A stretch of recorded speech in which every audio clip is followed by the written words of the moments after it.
welcome. Thank you for joining us for the DNA Learning Center's Meet a Scientist. My name is Allison Mail.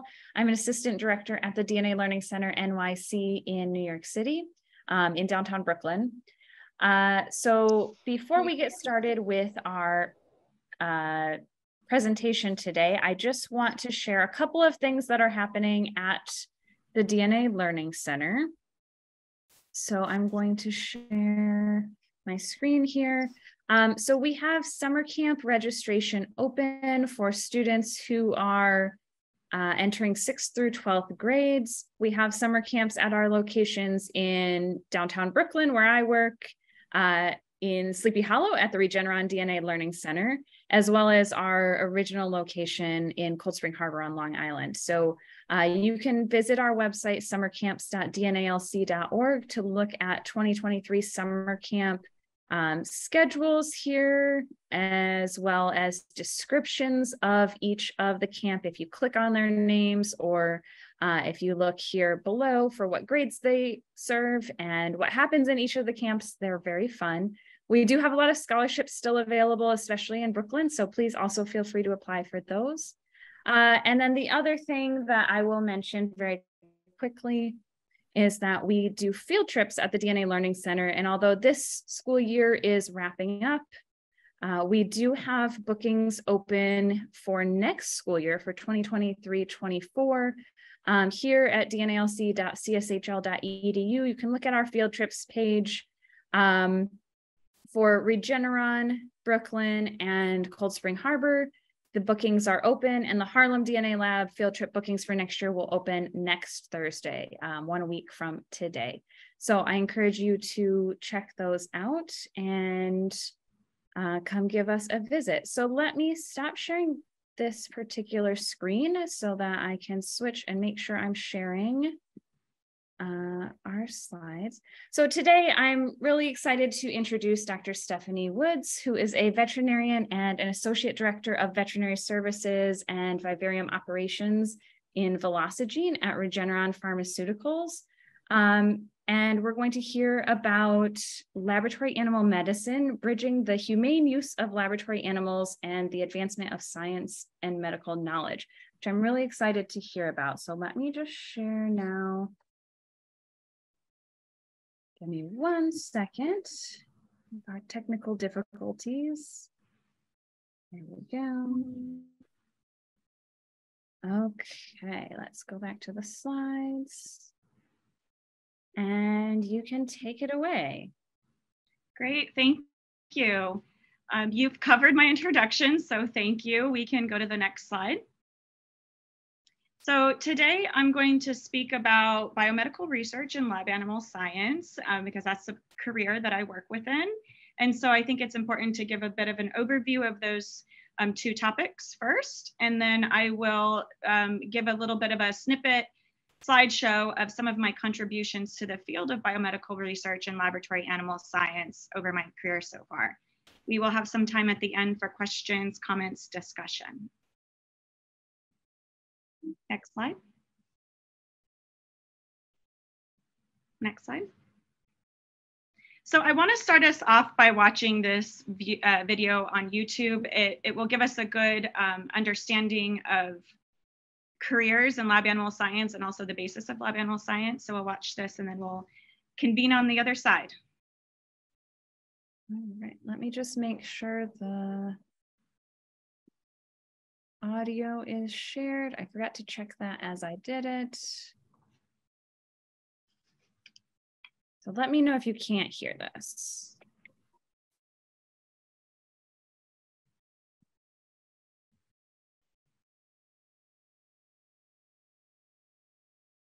Laboratory animal science is a broad and fascinating field of science, which directly involves the use of live animals and the development of medications, vaccines, and drug therapies for many diseases. Animals are used in research because they are biologically very similar to humans. In fact, mice share more than 98% of their DNA with us. With so many similarities, scientists can study animals to learn more about the human body and better understand the causes of disease. Animal-based research has contributed to virtually every major medical advancement within the last century. from mild pain relievers to cancer treatments, all have been created with the help of animals in research.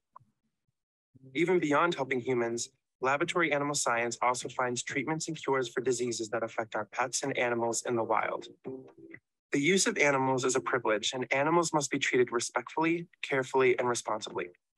Scientists and medical researchers continue to look for ways to reduce the number of animals needed to obtain valid results, to refine experimental techniques, and to replace animals with other research methods. Currently, even the most sophisticated technology cannot mimic the complicated interactions occurring among cells, tissues, and organs in a living body. So animals would continue to play an important and irreplaceable role until effective alternatives are found. All people involved in laboratory animal science are devoted to providing the best care for these animals, which also strengthens valid and reliable research results. Depending on your interests, there are many career opportunities in laboratory animal science. Research scientists work both in a laboratory and out in the field, designing and conducting experiments. Veterinarians and animal care technicians ensure the animals are taken care of every day. Facility managers ensure all laws and regulations governing the use of animals in research are followed. The main characteristics these careers have in common are a joy for discovery, a need for furthering our understanding of disease, medical conditions, and health, and the desire to help both humans and animals. This program will introduce you to some of the professionals working in this field. You'll get to know their career journeys, what a day on the job looks like, and why they enjoy the work they do. The ALAS Foundation is excited to share with you the careers in laboratory animal science. Thank you. Okay, so we'll return to the slides, and I can break some of that down with a little bit more detail before I talk about my role in biomedical research and lab animal science. Okay, so the video covered a little bit of this, but why do we need biomedical research? And what is biomedical research? So biomedical research is the broad area of science that looks for ways to prevent and treat diseases that cause illness and death in people and animals. So it includes a lot of disciplines of science, both within the life and the physical sciences. We do utilize biotechnology techniques to study biological processes and diseases, and our goal is to develop effective treatments and cures for disease. It is an evolutionary process. We need to carefully experiment with many scientists, and this includes biologists and chemists and other disciplines within the science community. And we need to do this so that we can discover the new medicines and therapies. And we cannot do that without the appropriate scientific experimentation, development, and evaluation. Everyone in this country and many people around the world have benefited from the results of biomedical research. So that could include new drugs, vaccines, procedures, the safety testing of commercially available products that we use every day. These are all benefiting us and have all been a product of biomedical research, and our scientists that are striving to better understand the causes and treatments of disease through the similarities between humans and laboratory animals is a big foundation behind this. So we have learned a lot about our bodies and how they work, and we continue to learn more. And also, as the video noted, this information is not just applicable to people, but also to our pets and wildlife and other animals. Next slide. So I know there's a lot of information here, but I just want to highlight that there are many medical discoveries that animals have played a role in. And actually, what you can see to the right of the screen is a poster from ALAS that actually shows the Nobel prizes from 1904 to 2015, I believe, and who the scientist was, the animals that were needed to create that medical discovery, and that contribution that medical discovery has made to modern medicine. So these are Nobel Prizes for medicine and physiology. So I just wanted to highlight a few for everyone. So polio, going back to the 1940s, this is a crippling and devastating disease that killed thousands of people around the world every year, and it was peaking in the 1950s here, and there were over 21,000 paralytic cases. we were able to develop a vaccine for that. And by the early 1960s, it was brought under control and practically eliminated as a public health problem in industrialized countries, and now today through most of the world as well. And today's children are now routinely receiving vaccination that provides them a lifetime of protection from this disease. We also have other vaccines that have come about through animal research, such as typhus, diphtheria, whooping cough, smallpox, and tetanus, and including the COVID vaccine as well. And many of these vaccines have helped people around the world be healthy adults as a result. Diabetes is another example. We have a lot of people in the United States that have diabetes, so 7% of the population, and there's many new cases every year, and results in also a lot of deaths. These patients require and rely upon insulin treatment to regulate their blood sugar levels. And we were able to actually identify the cause of diabetes and which led to the development of insulin through using the dogs as a model. And we've actually been able to also develop insulin pumps to replace injections and look into transplant research offerings for diabetes cure as well through animal-based research. And then there's similar advances that have been made with heart and circulatory diseases, as I note here as well. Next slide, please. So in addition to what has already been accomplished, there's still much more work to be done. There's more investment in this career that is needed, and we're still trying to learn the causes of and the cures for various diseases. Our ability, our knowledge, and our progress has been transformative over the last several decades. Now we're dealing with an increased lifespan due to the advances within the biomedical research arena and the medical contributions it's made.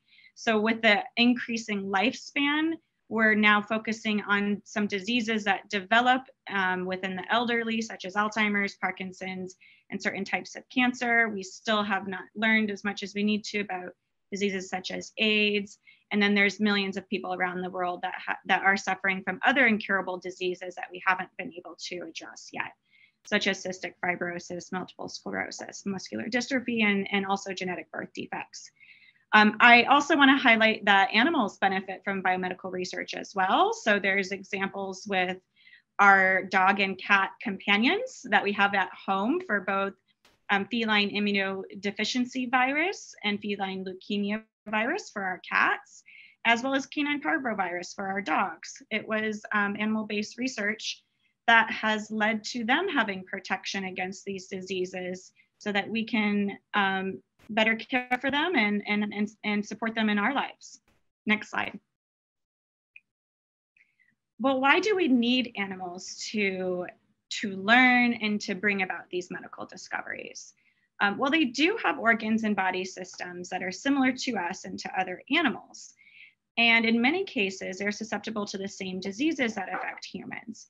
And in a broad sense, the data that we derive from research with these animals can be applied directly to humans as well as to other animals. And not all biomedical research involves the use of animals, but it is essential in many areas. There are some benefits as well, where we can actually study a whole lifespan of a research animal throughout their entire life cycle and even through multiple generations within a short period of time. And we're also allowed to precisely control the environment of the animals. So other factors that may contribute to disease can be controlled so that we can better study. So such factors as being able to control the animal's environment with light, temperature, ventilation, etc. That can ensure that they are healthy and also keep those experimental variables to a minimum. And it is necessary that our lab animals be healthy and well cared for and adequately housed in order to produce these accurate research results that the biomedical field depends on. Next slide. And then I just want to briefly cover lab animal science and the 3 R's. So as was mentioned in the video, using animals in research is a privilege and they must be treated respectfully and carefully and responsibly. And the lab animal science community is dedicated to this concept called the 3 R's. And you can see that demonstrated there on the right. And so that's reduce, refine, and replace. And these are principles that guide us in our animal research.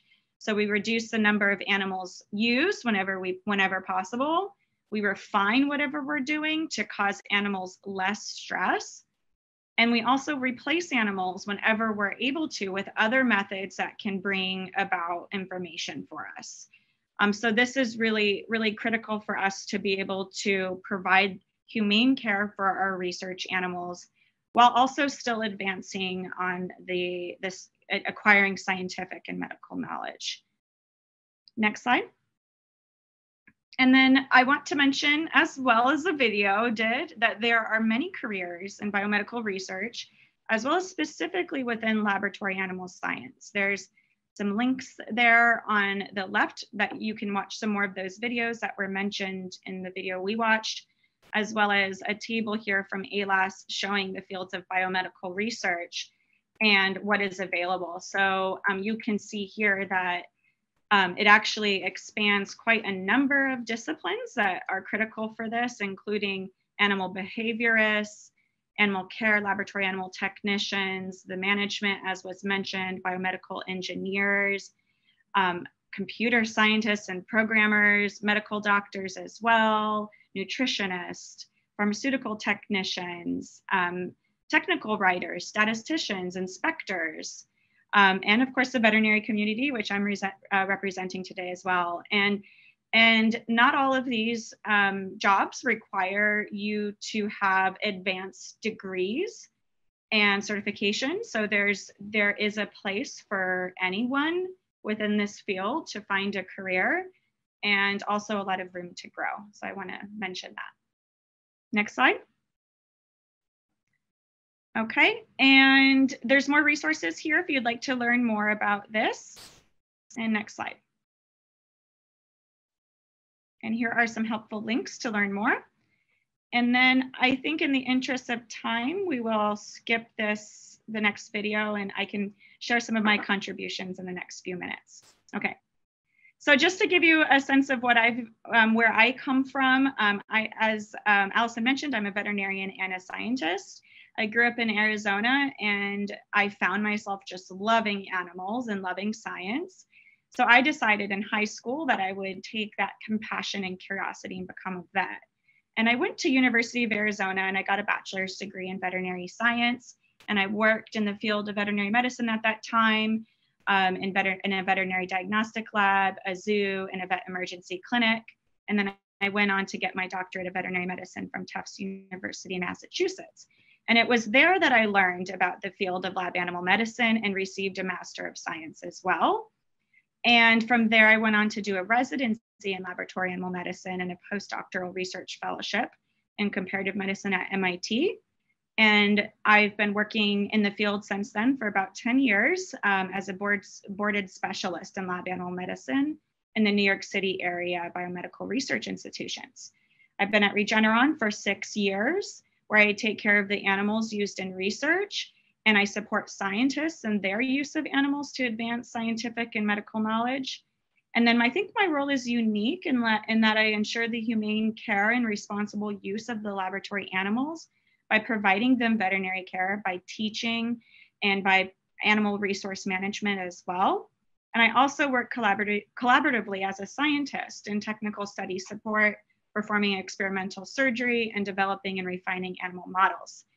I can go through a couple examples of some projects that I've done over the years. We'll go quickly. Oh, I also want to say these are all of my pets. So in terms of inspiration, why I do what I do, again, I love animals and I find inspiration every day, even at home with my pets. So I just wanted to highlight them real quick.